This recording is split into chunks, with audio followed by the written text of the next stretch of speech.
Blockchains are a new digital frontier where you can experiment with new governance models. Yep. And I was like obsessed about the idea of decentralization, of like having this such a powerful platform. We need to create a documentary from within. Like the community needs to tell their own stories. We are so used to this black box that is governance, and we have like 30 years of amazing technology.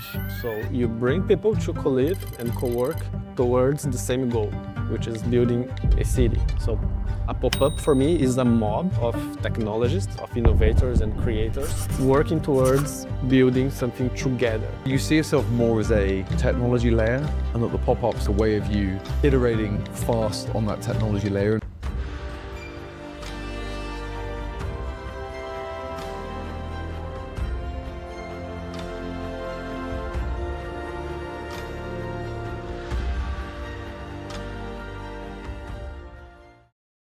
Thank you to this huge live crowd for being here for the Ârc Firesides on Network and City States.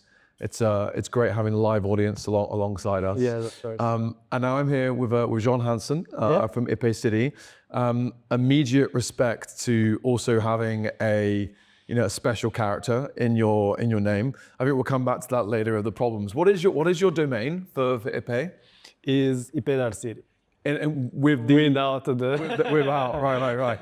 I have Ârc with the thing, right? In Ârc, right? That's brave. Oh, yeah, no, it is brave, yeah. And everyone I love it. It's like it polarizes people, but Balaji's always like, change it. I had to do the talks with a different domain. My identification on token 2449 had like a screw up character. Yeah. But that's fine. Yeah, no, it's all good. But okay, great for being here. Thank you for coming in and speaking. We're also going to be very fortunate later today, aren't we, to get to watch it's not quite a premiere, is it, right? But of the documentary that you've been working on to do with network states. So there's like loads of stuff to talk about here. Yeah. But Sean, where are you from? I'm from Brazil, southern Brazil, Curitiba. It's a state of Paraná, and same of Catarata of Iguaçu. Most people remember of this, but it's in the southern Brazil. And is this near Florianopolis, or is this? It's a bit in the north of Florianopolis, 300 kilometers. Is it as nice as Florianopolis? Not even close. Florianopolis is like Curitiba it's a great city. It's like a kind of a smart city as well. There's a good public transportation. It's safe, but the tech hub is not well mature yet. And Floripa is more like a beach city. Yep. There's a good infrastructure. Is a growing tech and Web3 hub, and AI now. They are building infrastructure for AI. So and the vibe is like Rio de Janeiro, but better. Yep. Like a better infrastructure. It's a smaller one. Yep. So it's like a combination of, it's good internet. So it's one of the top destinations for digital nomads right now globally. So it's like a really great combination of properties, attributes that are bringing people to Brazil. And that's where you grew up? Actually, I was born close to Curitiba and then moved, which is in this side. But then I moved to Curitiba, which is the capital, because I was an ambitious kid. I want to move to a bigger city, and then stay there until now. And now I'm thinking moving to Florianopolis. Yeah, no, okay, interesting. So what have you been doing? Like what have you been doing? I guess as once you grew up, like what have you been working on? Yeah, so.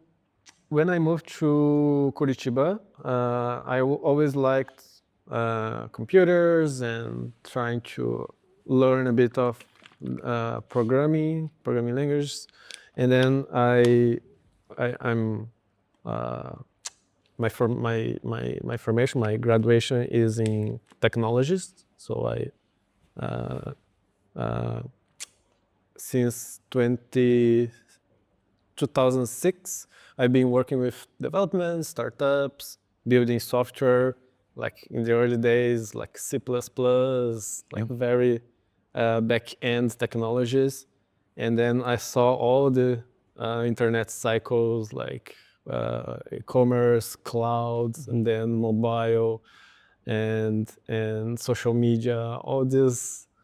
And I was always fascinated about that. I founded my own startup, Tutorbox, that went pretty well in the last decade. And then, but this was like more my professional side. But I always liked philosophy, politics. Sure. Uh, uh, my family always had some problems with governments, like in the healthcare part. And I always saw that this the way that the governance is made is not right, you know, because I was so immersed in the startup ecosystem. I saw like open source technologies, dashboards, all the apps, the processes to create innovation. And I looked to the governance side, like this is like a technology or operating system from 250 years ago. So why is that? Why Sure. they don't evolve? Why there is no progress within the governance system? And that pissed me off. Like, so why is that? And then I started reading more. I learned about libertarianism, Mises, all this literature, Hayek, and then get more involved. But as a technologist, you kind of get bored and like, okay, what's the next step? Yep. How can we actually put all these ideas in practice? And then in 2015, I got to know Ethereum. So I like, oh, what's this crowdfund? They just released like a token, and I start learning about smart contracts, and then of course Bitcoin. And I was like obsessed about the idea of decentralization, of like having this such a powerful platform that don't rely on a third part. Like you can have a contract and execute contracts without relying on third part or a private or public entity. And that was like the first time that I saw that, oh, maybe we have a path, we have a new frontier to experiment with new governance system. So for me, the internet and then blockchains are a new frontier, a new digital frontier where you can experiment with new governance models. So the internet, if we, Balázs says about the unbundling of the nation states on the internet. So social media is the unbundle of mainstream media. So it's not only one solution, it's like hundreds of different solutions. There is like long form writing, from long form writing to short videos, like, and there is podcasts from 8 hours to short writings, tweets. So it's a whole new world where you can experiment and find audiences, and even from a perspective, a social perspective. So if you think about like people that live in the margin of society, that were not included in the social or political sphere, so for the first time they have the possibility of having a smartphone and set up like a YouTube account and influence the legislation or the culture just for free, just by setting up an account. And we saw this happening, for example, in Brazil, a lot, like people from that are poor, that are not included in the society. So this was really fascinating for me. And then when I start following Balázs and learn about all these internet natives institutions and then network states, I was like, okay, that's it for me. That's the answer. And I want to explore. I want to leverage these technologies to solve these problems, to accelerate the transition for a decentralized world. So that was my path towards Ipê City. And I mean, we met in Vitalia Yep. briefly, right? Which is now, it was only the beginning of last year, right? Yeah.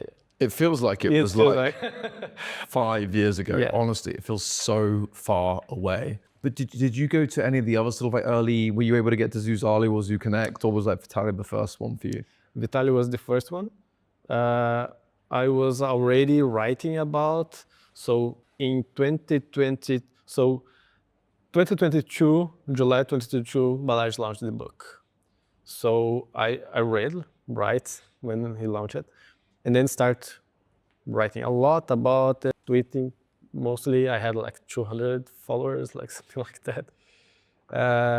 But somehow Balázs read and then sent me a message and asked me to organize meetups in Brazil, because there were already a few hubs organizing events. So Zen from Base, Yep. it was one of the hosts back then. And then of course, we start doing twice a month on Saturdays these meetups. We connect in a Zoom call with Balázs and the other nodes from the same time zone, and he shared basic ideas about network state, his plan to create a network state, which was the seed of network school. And then we did this for 3 months, and then he stopped doing, and the community, the local community was really interested, engaged in our content, in our events. We continue doing, and then we founded Ipê City. So then I start like looking for other projects and learning more about it, and then I founded Stranded Technologies, which is the podcast. Sure. And I thought, oh, this guy get it, and start listening a lot and messaging Nicholas, and then start working with him on his Substack. I wrote for him 3 or 4 full essays for him, and then he shared with me, oh, did you hear about Zuzalu, these pop-up things? Yeah. I didn't go there, but it sounds fun. I'm thinking to run one another. And then like, yeah, I can help you to bring Brazilians. So I have this community already. And then I start organizing with him, and then suddenly start growing a lot.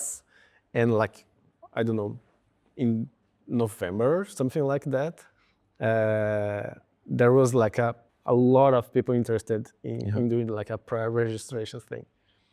And then he like, oh my God, he managed to raise money and then executed the pop-up. I went there.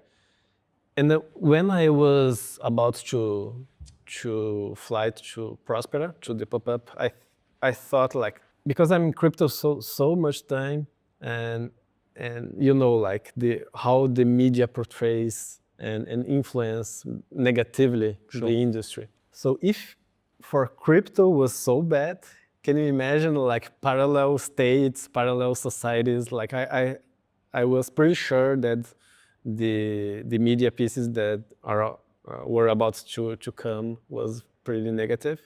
And then like, we need to create a documentary from within. Like the community needs to tell their own stories. So who are these guys? What they want? Why they are? What type of technology they are building? Who are the founders? And all this should be a story told by the community. So I had this idea, and then I set up a crowdfunding campaign. And long story short, but it was very hard. But we managed to raise the money. We brought Eric Bremen, which is who is the CEO of Prospera, and he helped us a lot. And then we managed to raise the money and execute the first episode. So that was like a turning point for me because it was well produced, at least I think, and then bring a lot of people to this year we hosted Brazil's first pop-up city. We brought a lot of people from outside Brazil, so which was for the first time it's very hard to bring people from outside to travel and pay. Sure. So people from Australia, India, Europe, and Japan, United States, a lot of people coming to Florianopolis. And yeah, that's it. I think that's the whole journey. There's lots there, right? So, okay, I remember, again, in Vitaly that you were shooting the documentary. That's what you were doing. Everyone was interviewing. Running around, very stressful. And the first episode got released, what, like 5 months ago or something? When was the first episode released? Was in the end of the 2024. Okay, so even a little bit longer than Like, that, right? Right after the conference. And then you started raising and filming for the second one after releasing the first one? Yes, exactly.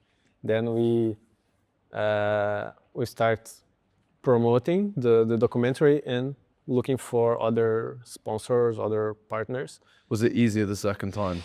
It was pretty easy because I got lucky to find Akshay. So during the Vitaly pop-up city, it was 2 months. Balaji was there.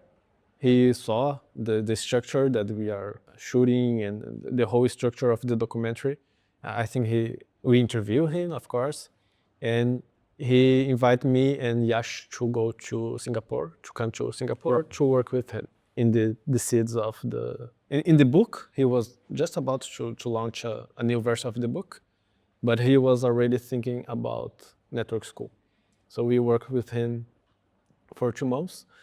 And during this period, I met a lot of great people. So I met Akshay from Solana and other people. And then when I finished the documentary in the end of that year, last year, I sent to Akshay. And he loved it. Like, oh, that's amazing, great job, let's talk. And then he offered to be sponsored as Solana Foundation of the first season. Amazing. So yeah, our main partner now is Solana. And we're going to get to witness now. The second episode is now live. Can people go and watch it somewhere? Not yet. Yeah. So it's not We really. organize a lot of private screenings. Yeah. So this time I'm going to go slow. Yeah, sure. To have like a big, not big, but private screenings and get feedback. And so I was not a professional of audiovisual movie. Like I just had an idea and I produced it. And I had to learn a lot about this industry and so on. So now we are trying to connect with distributors, like places that screen the documentary, this kind of things. And because we are aiming to create a movie about the whole space in the future. So these first episodes, now we are releasing the second one, but we are going to start the third one. All these first seasons is going to be like a package, so we can sell the idea to Netflix or other streamings to create a long form, to create a documentary, 1.5 hour of documentary or 2 hours. So that's the main idea. So I think for 1 month we are going to do these private screenings and then launch publicly. Okay, very, very cool. But then back to Ipê itself, right? Mm-hmm. So you were like, okay, Vitaly was great. I want to do one myself, right? How? Tell us a little bit more about Ipê. What happened? Yeah, I was reading. I visited some pop-ups. I was reading about some of these pop-ups, and I'm from Brazil. I had a totally different perspective from someone who was born in America or Europe. That we had a lot of basic problems like infrastructure problems, healthcare problems, safety problems. And when I see these Web3 technologies being used to create, I don't know, not against, but to create NFTs or meme coins. It's fun, right? But it's such a powerful technology that could be used to solve these problems, like very basic problems. And I thought, no, let's bring this talent. Let's learn how to use AI and vibe coding and crypto to solve these basic problems. Like how can we have a dashboard of the city, which is like a basic things. Why we crazy, don't right? have like an app where you can open all the spending of the city, or I can comment something, I can give my feedback, and can maybe help allocate the money and voting in something like that. So we are so used to this black box that is governance, and we have like 30 years of amazing technology. And I was like, okay, let's bring these people, let's create a pop-up focused on using blockchain and AI to prototype governance solution. So we create our own platform where people can leverage our social graph that we use EFP, Ethereum Follow Protocol. Now we are transitioning to Forecaster as social graph, and ENS for passport. And then people can leverage this foundational infrastructure to create other apps. So they create apps for safety, for example, the smart door, where you can sign with your passport, with your wallet, and open automatically the door of our hubs, and marketplaces where the local community can publish their products and services, and the community can buy, and we got a cut. The provider, the app builder, get a cut. So we are creating this local micro economy in the app, and trying to think how to share this wealth that we create with all stakeholders, with the local community as well, the service provider, the restaurants, the cleaner, and so on. So it's all experimental. We don't have the answer yet, but I think just having this shift in the mental model from something that is a black box and very centralized to something that is decentralized, digital, more dynamic. I think it was a great step, and I think that was something that draw attention from the international community, the level of practicality, like trying to bring this talent to really solve problems from the local community. And again, just upper level, right? So Ipê was a pop-up city, and I guess you're talking about a whole bunch of technology that you sort of like prototyped and incubated and built and used within that month. Is that right? Yes. So the way that I think the way Vitalik thought about a pop-up city is like a mob. So you bring people to co-live and co-work towards the same goal, which is building a city. So they had a lot of experimentations. They have I think a ZK passport or something like that they built during the Zuzalu. So that's my mental model for. I think it's cool to have like pop-up cities that are more vibes, and you can co-live and host events and do meetups, which is great.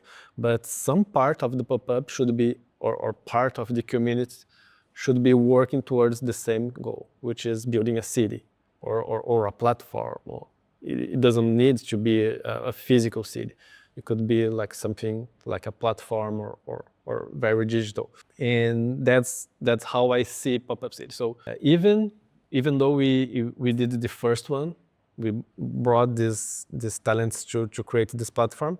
The second edition is not going to be a complete different app. We are going to keep doing the same things. So we are going to expand the ecosystem, the app, and keep solving the same problems. So a pop-up for me is a mob of technologists, of innovators and creators working towards building something together.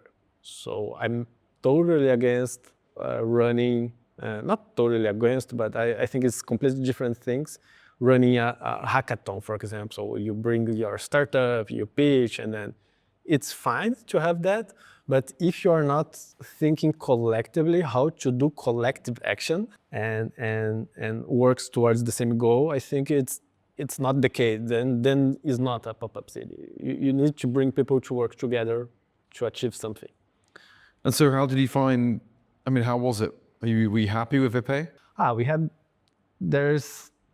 We are always critical about ourselves, so I think there's a lot of room to improvement. But I think the idea tone and the prototype was amazing. So we got the luck to get some really great talents that shared a lot of knowledge with the community. We got lucky of having partnered with Replit. So Amjad was one of our partners, and he gave us free access the whole month for the whole community. Yep. So that was insane because even people that are non-technical or not developers Yep. was able to prototype. That was like a very important shift, even for me. Yep. I had used Replit before, but I'm a developer. Sure. I've web coded, so it's easier. But for someone who's not a developer, being able to in one afternoon create a prototype, a working prototype, that was like whoa. So people get really excited, and this created like a very positive wheel flow, and then like we doubled down on that on the prototype on Replit and trying to help and share ideas so people can solve and all these kinds of things. So this was a great, but we had a lot of, so we did not manage to raise a lot of money, so we are very capital efficient. Like Sure. Parts of infrastructure could be better. Some of the we had the team that started organizing was not the team that delivered, so we find a few partners to start organizing, and then halfway I saw like, no, this thing is not going to deliver. Yep. So I had to cut all the thing and start from scratch in like, I don't know, 3 months before. And so there was this kind of things, but I think this is part of the process. Of course. Like it's in the end, it's always all about the people. See, if you find the right people, the right team, they are managed to deliver. Ipê was in May? It was in May, from April 22 to May 22. And then what's next? When's the next Ipê? How's that evolving now? Yeah, so right after the pop-up, we spent a lot of time understanding what just happened, and we created a framework called Volocracy, which is a proof of work or proof of contribution framework where we shared tokens and rewards for those who helped to organize and for the builders who participate. So we spend a lot of time we create a formula. There's a whole framework where we put weight on the contributions. So we spend a lot of time that, and then we gave the community these rewards. And then we managed to raise some money as well for the treasure. So we have our on-chain treasure. We get some grants from several protocols, ENS, that help us. And so that was the months after. And then now we are thinking how to create the second one. So what are the plays, the partners that are going to help us, all this, and raise more money and find more people for the team. So that's all the structure to be able to deliver the next one. And I guess what's the broader goal though? What's alternative? What are you trying to build over a longer horizon? Yeah, we are. So the main thing that I want to build is this city platform. So a digital platform where we have a lot of governance apps that can run our community.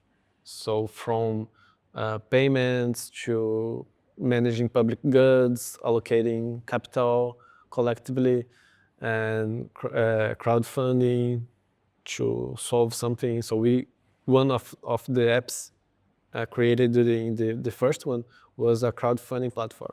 So some people use the app to integrate with our social graph and our platform to pay for to help the artists that came to Okay.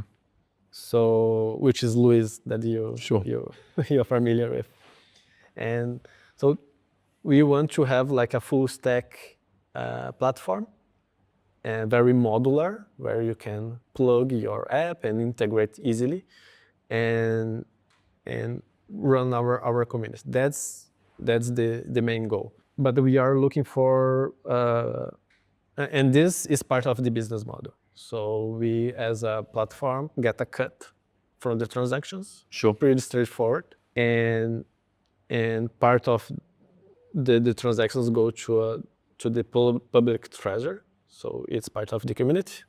They can, it's a collective governance. But we are exploring how to leverage the community as well and the platform. So one idea is to use the pop-up as a product launchpad for companies.